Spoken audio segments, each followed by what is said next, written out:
Waktu kecil, kita pasti pernah main di pinggir kolam, terus iseng lempar batu ke dalam air. Waktu batunya tenggelam, kita pun bertanya-tanya, kenapa bisa begitu? Kita mungkin berpikir, mungkin karena batu itu berat.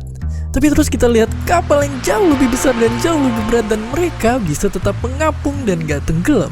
Lalu kita penasaran, kenapa itu bisa terjadi? Jawabannya ternyata bukan semata karena berat, melainkan karena adanya semacam kekuatan yang dinamakan gaya angkat dan tingkat kepadatan benda itu sendiri.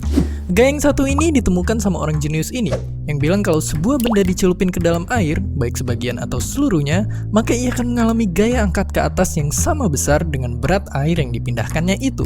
Tapi si gaya angkat ini nggak akan mampu mengangkat bakso kalau bola daging idola kita ini lebih berat dari kuah bakso dalam ukuran yang sama. Jadi kita tahu supaya bisa mengapung kepadatan kapal harus kurang dari air. Itulah mengapa kapal punya resep rahasia, yaitu sebuah bagian yang berisi rongga-rongga udara. Bagian lambung kapal ini yang bikin kapal seimbang dan mengapung di lautan. Nggak peduli sebesar dan seberat apapun kapal tersebut dibuat. Itu ngejelasin juga kenapa Titanic tenggelam, yaitu karena lambung kapalnya bocor nabrak gunung es dan akhirnya penuh sama air sehingga kapalnya tenggelam ke dasar samudra. Nah, dengan resep rahasia tadi, kita akhirnya bisa bikin kapal-kapal berukuran raksasa kayak kapal pesiar mewah ini, yang 5 kali lebih berat daripada Titanic. Atau kapal tanker terbesar ini yang panjangnya 4,5 kali panjang lapangan Gelora Bung Karno, dan beratnya sama kayak 100.000 gajah Afrika.